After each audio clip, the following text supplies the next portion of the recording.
Hello students, पिछली video में हमने चालकता तक पढ़ा था। ठीक है, अब चालकता के पश्चात है इसमें हम प्रतिरोध का मान कुछ पदार्थों के लिए, कुछ पदार्थ जैसे चालक है, अर्धचालक है, कुचालक है, उनके लिए वैल्यू का मान सारणी से देखेंगे। और जो सारणी जो है वो आपकी किस पे बनी हुई है? 0 डिग्री सेंटीग्रेड, 0 डिग्री सेंटीग्रेड पर है, यानी उसका ताप कितना है? 0 डिग्री सेंटीग्रेड ताप है। उस ताप पर हम इसके मान देखेंगे। तो देखिए,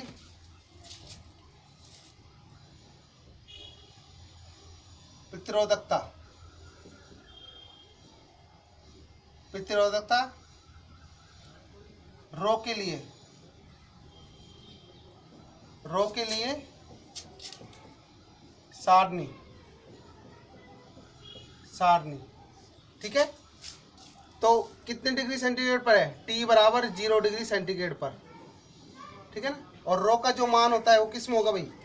रो का जो मान होगा वो ओम इंटू मीटर की कोटि, ओम इंटू मीटर में होगा। ठीक है, तो इसके लिए हम एक सारणी बनाते हैं। सबसे पहले यहाँ लिखते हैं चालक पदार्थ। ठीक है, तो चालक पदार्थ है, चालक हो गया। अब चालकों में सबसे ऊपर जो लेते हैं हम चांदी लेते हैं। ठीक है, दूसरा लेंगे अर्धचालक, तीसरा लेंगे कुचालक।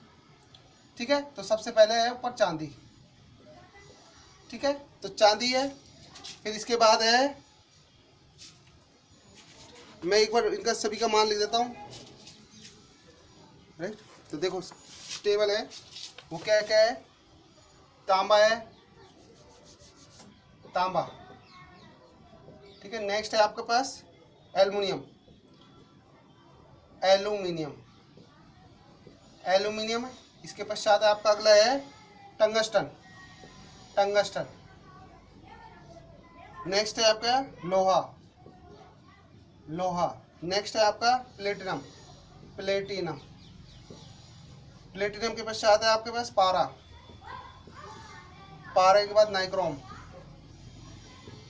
नाइक्रोम के बाद है मैग्नीन, मैग्नीन।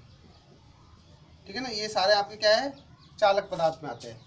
इसके पश्चात जो आएगा आपके पास अर्धचालक, अर्धचालक, अर्धचालक है। तो ये आपका ए हो गया, स्मॉल ए, ये स्मॉल बी हो गया। अर्धचालकों में कार्बन, कार्बन के 3 रूप होते हैं। कौन कौन से होते हैं? हीरा, ग्रेफाइट और फुलरीन। तो इसमें जो ग्रेफाइट है, ग्रेफाइट लेंगे। ठीक है, नेक्स्ट है इसमें जर्मेनियम, जर्मेनियम। जर्मेनियम के बाद आता है आपके पास सिलिकॉन, सिलिकॉन, सिलिकॉन। ठीक है, जर्मेनियम को लिखते हैं, जर्मेनियम को Ge और इसको सिलिकॉन Si। इसके बाद सी आता है आपके पास कुचालक, विद्युत रोधी, विद्युत रोधी। विद्युत रोधी में सबसे पहले लेंगे इसमें शुद्ध जल, शुद्ध जल। ठीक है भाई, नेक्स्ट है आपके पास कांच है, कांच।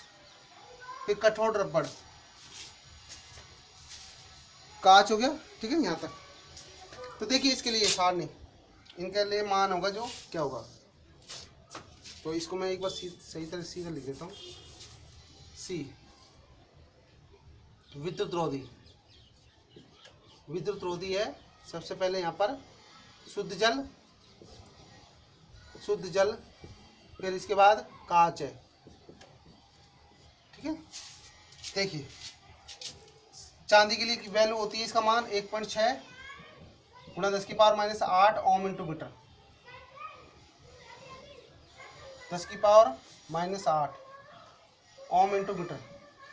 इसके लिए जो वैल्यू होगी 1.7 गुणा 10 की पावर -8 ओम इंटू मीटर। इसके लिए जो अगला मान है 2.7 गुणा 10 की पावर -8 है ओम इंटू मीटर। नेक्स्ट है टंगस्टन, टंगस्टन के लिए 5.6 गुणा 10 की power -8 ohm into metre. Next है आपके पास 10, लोहे के लिए 10 गुणा 10 की पावर -8 ओम इंटू मीटर। ठीक है, प्लेटिनम, प्लेटिनम के लिए 11 गुणा 10 की पावर -8 ओम इंटू मीटर।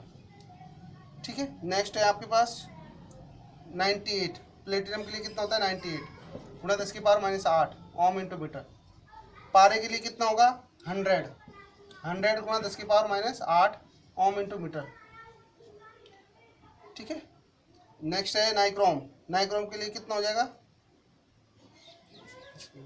100। देखो ये इसके लिए मान है, इसके लिए ये हो जाएगा, इसके लिए ये हो जाएगा, इसके लिए ये, लोहे के लिए ये, प्लेटिनम के लिए ये, पारे के लिए ये,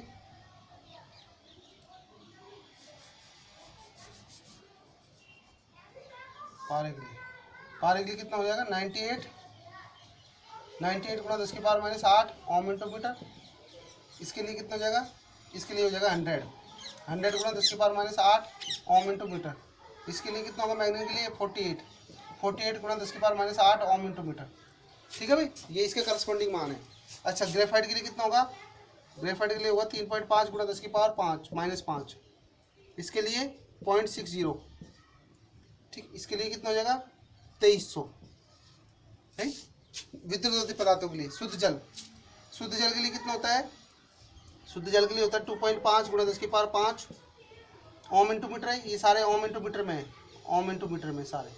ठीक है भाई, कितना हो जाएगा अगला, इसके लिए कांच के लिए हो जाएगा 10 की पावर 10 से 10 की पावर 14।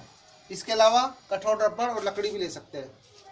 तो इनका जो रेंज है, अब देखो इसके लिए प्रतिरोधकता का मान, चालक के लिए जो प्रतिरोधकता का मान क्या होगा, चालक के लिए जो रो का मान होगा वो 10 की पावर -8 ओम इंटू मीटर से। ठीक है भाई, क्या होगा रो का मान जो रेंज होगा वो 10 की पावर -6 ओम इंटू मीटर की कोटि का होगा, की कोटि का। राइट भाई, चालक पदार्थों के लिए मतलब इससे क्या है, इससे हमें इसकी रेंज पता लग गई, परास। ठीक है, किसके लिए, चालक पदार्थों के लिए। ऐसे ही कुचालक पदार्थों के लिए रो का मान, कुचालक पदार्थों के लिए, कुचालक पदार्थ जैसे सिरेमिक हो गया, सिरेमिक, रबड़ हो गया, ठीक है ना, उनके लिए जो रो का मान होता है वो रो का मान कितना होता है 10 की पावर 16 ओम इंटू मीटर की कोटि का होता है, की कोटि का। ठीक है ना, ये आपका क्या हो जाएगा, इसका कुचालक पदार्थों के लिए रबड़ और ये ऑर्डर की कोटि का होता है। प्लास्टिक भी ले सकते हैं इससे में, प्लास्टिक, ये सारे इससे। ठीक है भाई, ये सारे मान है, ये आपको जस्ट एनालाइज करना है, वैसे याद नहीं रखना ये सारणी को। राइट, तो देखो नेक्स्ट है अपने पास विद्युत प्रतिरोध। विद्युत प्रतिरोध क्या होता है,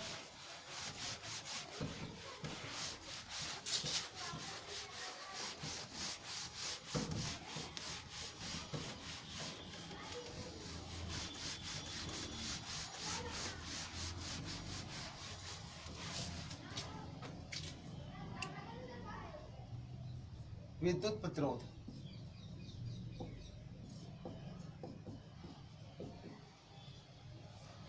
विद्युत प्रतिरोध को लिखते हैं रेजिस्टेंस। राइट, अब क्या होता है,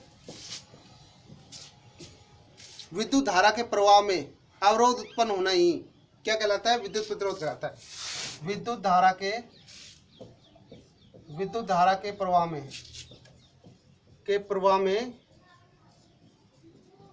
अवरोध उत्पन्न होना ही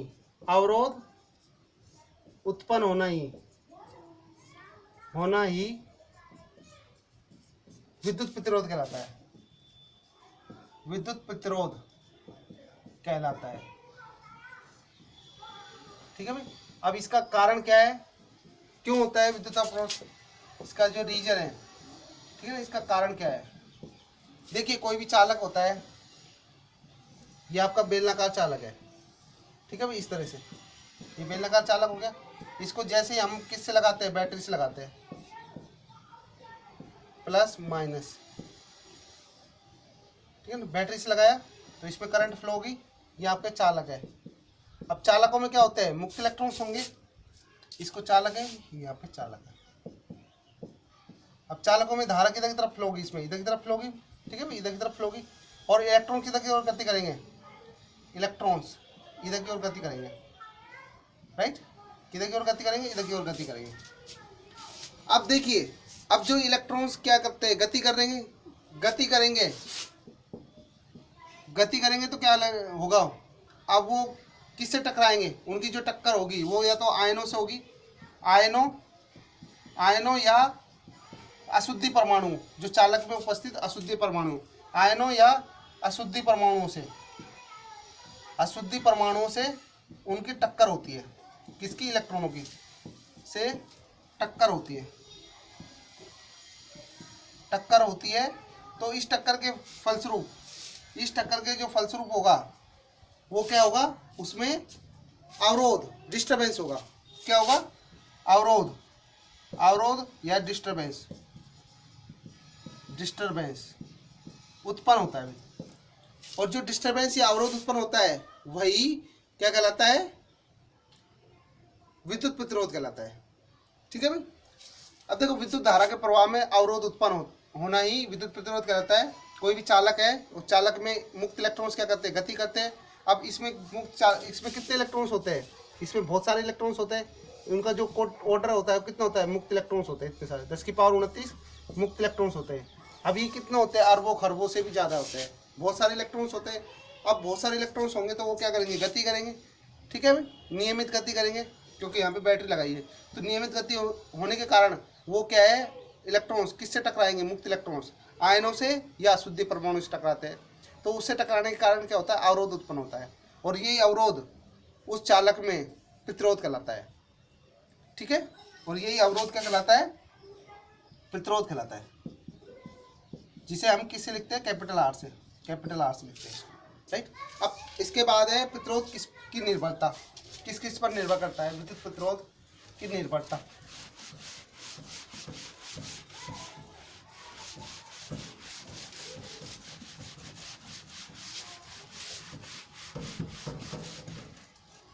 विद्युत प्रतिरोध आर की निर्भरता,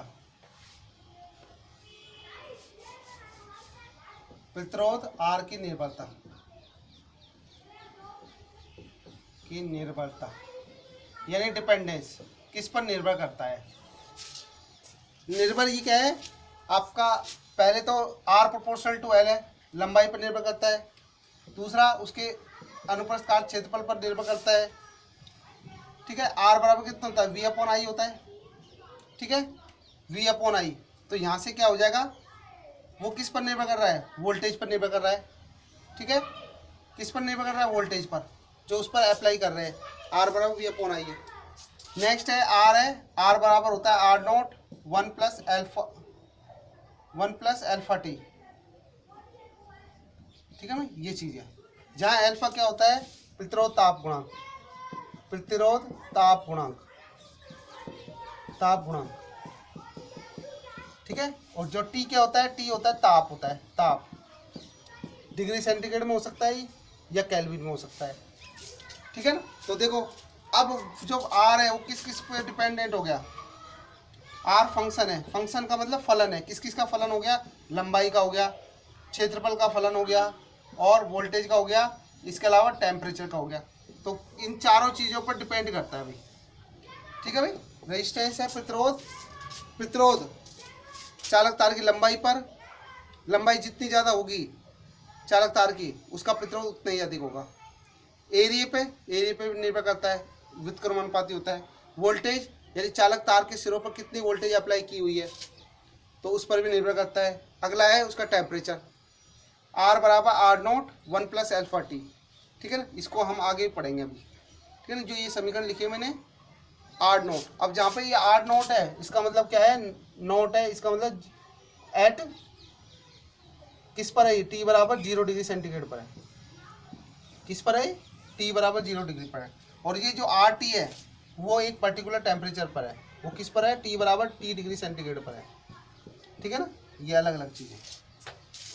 तो ये सभी चीज़ें किस पर निर्भर करती है, ये चारों चीज़ें का फलन है प्रतिरोध, मतलब ये चारों चीज़ों पर डिपेंड करती है। ठीक है ना, ये डिपेंडेंसी होगी। इसके पश्चात जो हमारा अगला है, इसमें अमीय और अनोमीय प्रतिरोध। अमीय व अनोमीय प्रतिरोध कौन कौन से होते हैं, प्रतिरोध के प्रकार।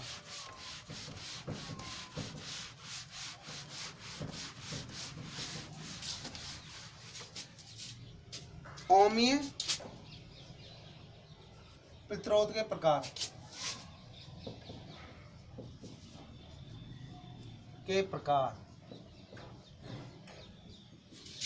देखिए दो तरह के होते हैं, अम्लीय प्रतिरोध, दूसरा आता है अनअम्लीय प्रतिरोध,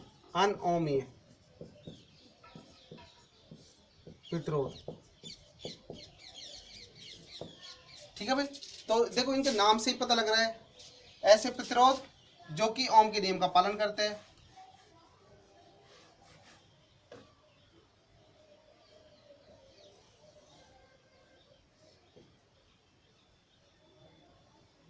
ठीक है भाई। ऐसे प्रतिरोध जो कि ओम के नियम का पालन करते हैं वो क्या कहलाते हैं, अम्लीय प्रतिरोध कहलाते हैं, ठीक है भाई। ये क्या आ जाएगा, ऐसे प्रतिरोध जो कि ओम के नियम का पालन करते हैं, अम्लीय प्रतिरोध कहलाते हैं। और ऐसे प्रतिरोध जो कि ओम के नियम का पालन नहीं करते हैं, ऐसे प्रतिरोध जो कि ओम के नियम का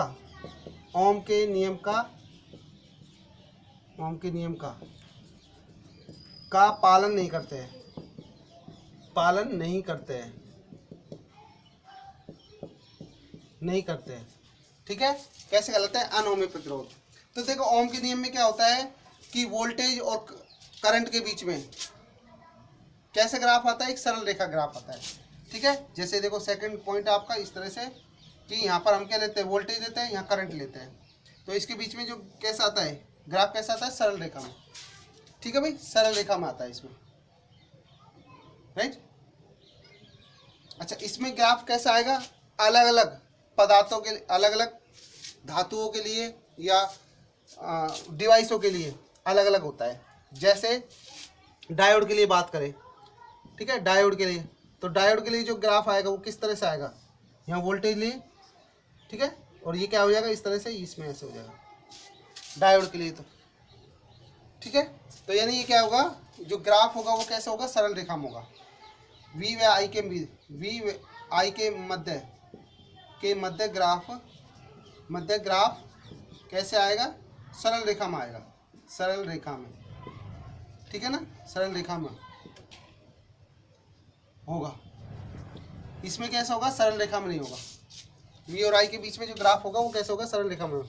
ये तो डायोड के लिए है। ट्रांजिस्टर के लिए बात करें तो ट्रांजिस्टर के लिए क्या होगा, ट्रांजिस्टर के लिए जो ग्राफ आएगा वो किस तरह से आएगा, इस तरह से आएगा,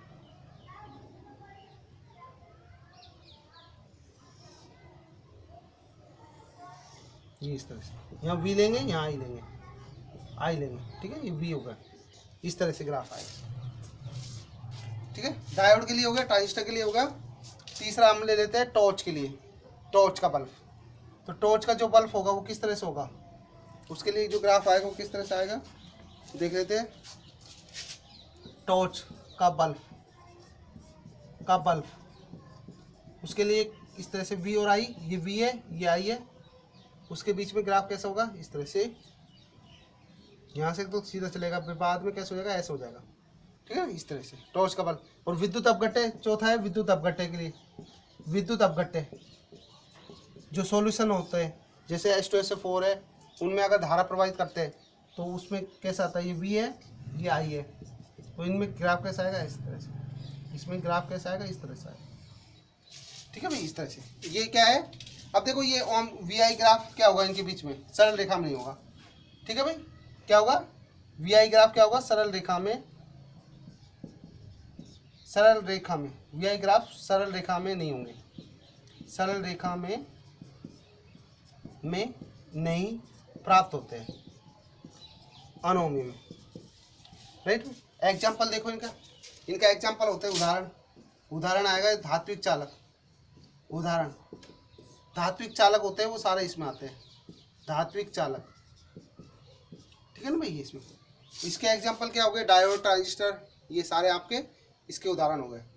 अब देखो इसमें नेक्स्ट जो आता है ओमीय प्रतिरोध और अनोमीय प्रतिरोध में ध्रुवता का अंतर है इसमें, ठीक है।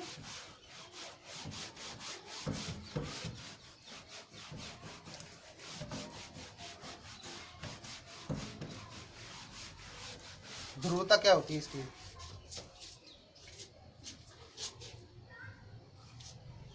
देखिए अगला पॉइंट आता है इसमें ध्रुवता का। ध्रुवता को बोलते हैं पोलैरिटी।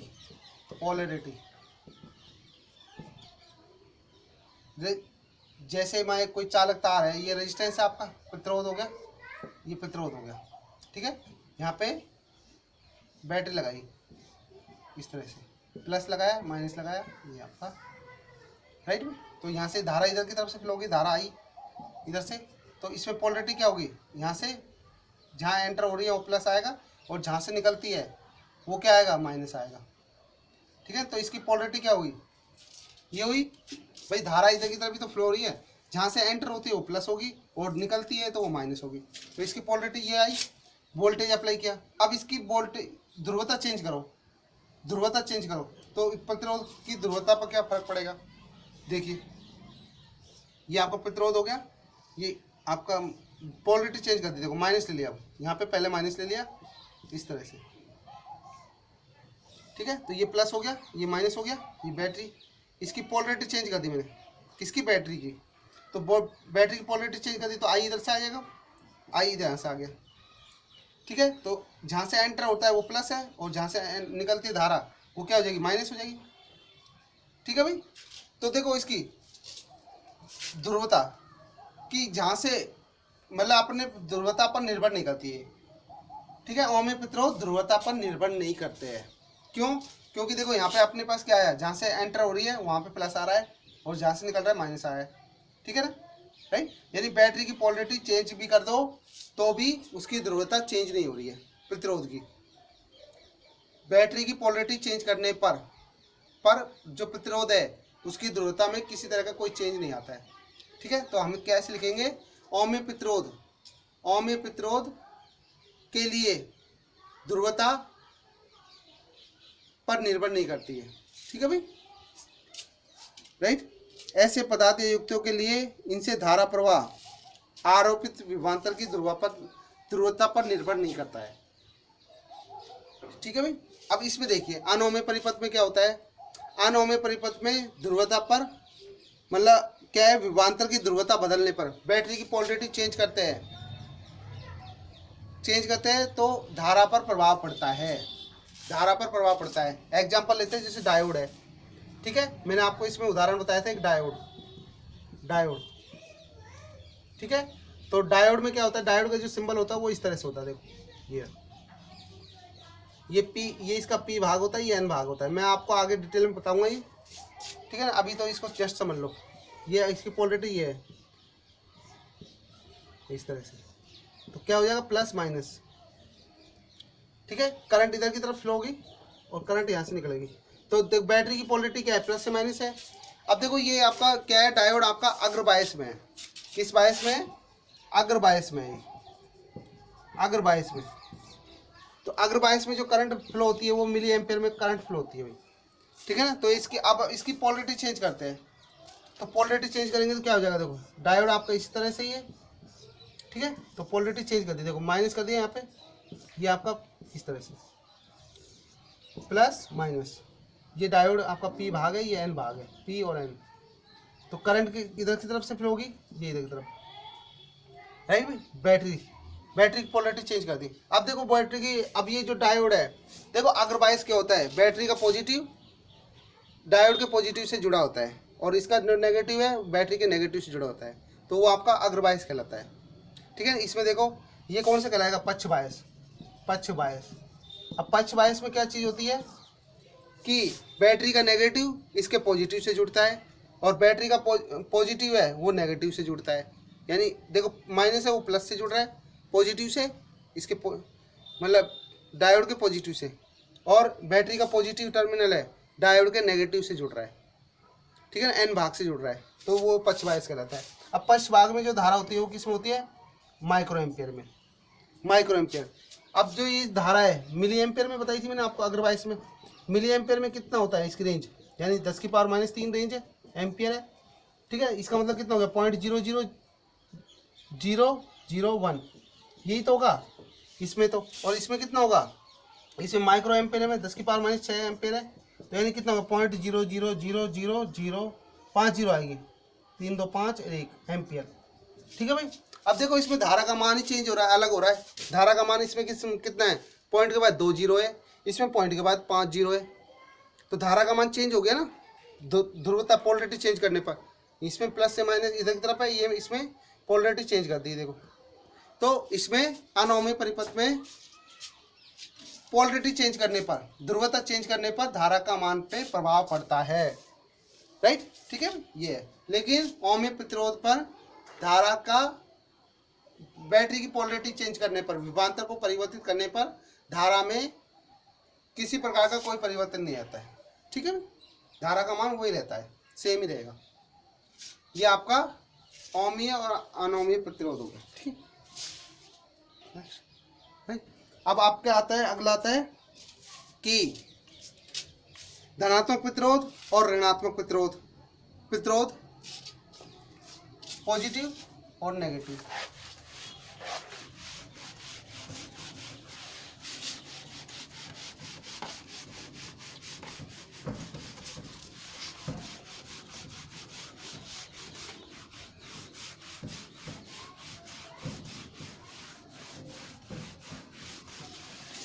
ये आपका क्या हो जाएगा अगला, धनात्मक प्रतिरोध, धनात्मक प्रतिरोध, और दूसरा आता है ऋणात्मक प्रतिरोध, ऋणात्मक प्रतिरोध। अब होते क्या क्या चीजें ये, तो देखो इसमें क्या होगा, टेम्परेचर बढ़ेगा, टेम्परेचर बढ़ेगा तो आर का मान क्या होगा, बढ़ेगा, ठीक है भाई, ये चीज ध्यान रखना। इसमें क्या हो जाएगा, टेम्परेचर बढ़ेगा तो प्रतिरोध का मान क्या होगा, कम होगा, ऋणात्मक है भाई, नेगेटिव है, तो देखो यहीं से पता लग रहा है आर का मान बढ़ रहा है तो आर क्या हो रहा है, पॉजिटिव हो जाएगा भाई, आर क्या हो रहा है, धनात्मक हो रहा है, राइट, ठीक है भाई, ये आ जाएगा। इसमें क्या हो रहा है, आर का मान क्या हो रहा है, नेगेटिव हो रहा है, ऋणात्मक है। अब कैसे कैसे है, तो देखिए अब इसके लिए जो होगा आपका,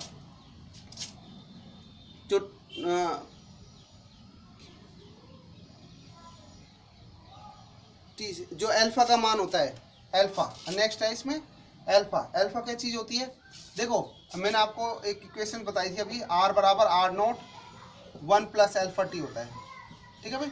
अब यहाँ पे जो अल्फा होता है वो क्या होता है, प्रतिरोधक, प्रतिरोध, प्रतिरोध ताप गुणांक, प्रतिरोधकता, प्रतिरोधकता ताप गुणांक है, प्रतिरोधकता ताप गुणांक, ताप गुणांक, इसका पूरा नाम होता है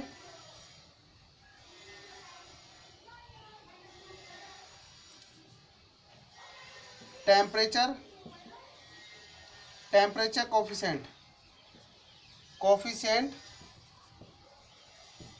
ऑफ रेजिस्टिविटी, रेजिस्टिविटी,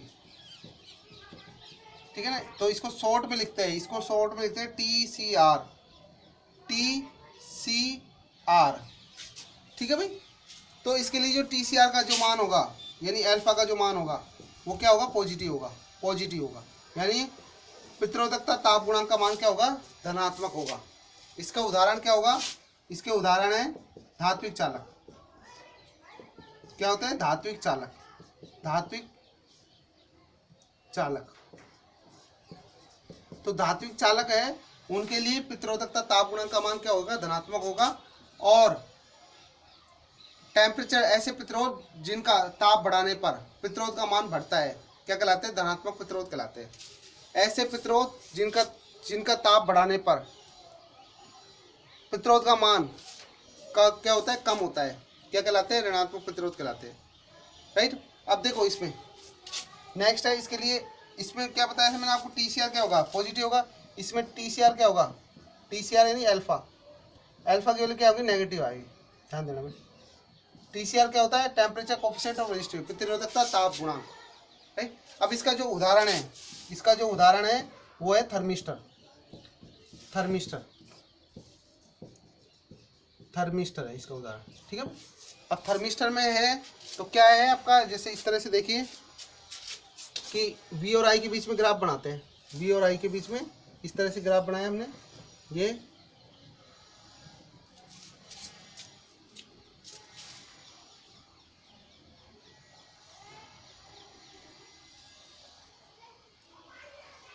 चीज़ है।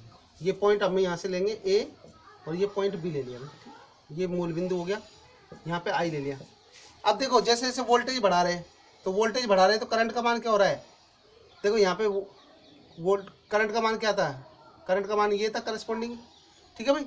और इसके बाद क्या है? वोल्टेज को बढ़ा रहे हैं तो करंट का मान क्या हो रहा है? कम हो रहा है, ठीक है। और हम जानते हैं कि R बराबर कितना होता है? V/I होता है, ठीक है भाई। वोल्टेज बढ़ रही है लेकिन धारा का मान क्या हो रहा है? कम हो रहा है, नीचे देखो डाउन आ रहा है नीचे की तरफ, ठीक है। आया समझ? देखो इसके करस्पॉन्डिंग ये मान है। और अगली वैल्यू पे निकालेंगे, इसके वोल्टेज है यहाँ पे V1 मान लो, ये V2 मान लो, तो अगली वोल्टेज क्या हो रही है? यहाँ पे आ रही है ये, ठीक है भाई। इसका करस्पॉन्डिंग मान ये है, ये V1 है तो यहाँ पे अपना I1 होगा, ठीक है। ये I2 हो जाएगा, यहाँ पे I के ये I है, राइट भाई। तो देखो वोल्टेज का मान तो बढ़ रहा है लेकिन धारा का मान क्या हो रहा है? कम हो रहा है, तो वो क्या कहलाएगा? ये नेगेटिव में आएगा भाई, ठीक है भाई। ये कितना आएगा? ये पॉजिटिव में और ये किस में आएगा? नेगेटिव में आएगा। तो ओवरऑल मान क्या आएगा इसका? नेगेटिव ही आएगा ना भाई। प्लस और माइनस को डिवाइड करेंगे तो क्या आएगा? माइनस में तो आएगा नेगेटिव, तो वो ऋणात्मक प्रतिरोध है। इसका उदाहरण थर्मिस्टर है और ये धात्विक चालक है, ठीक है भाई। तो आज के लिए इतना ही।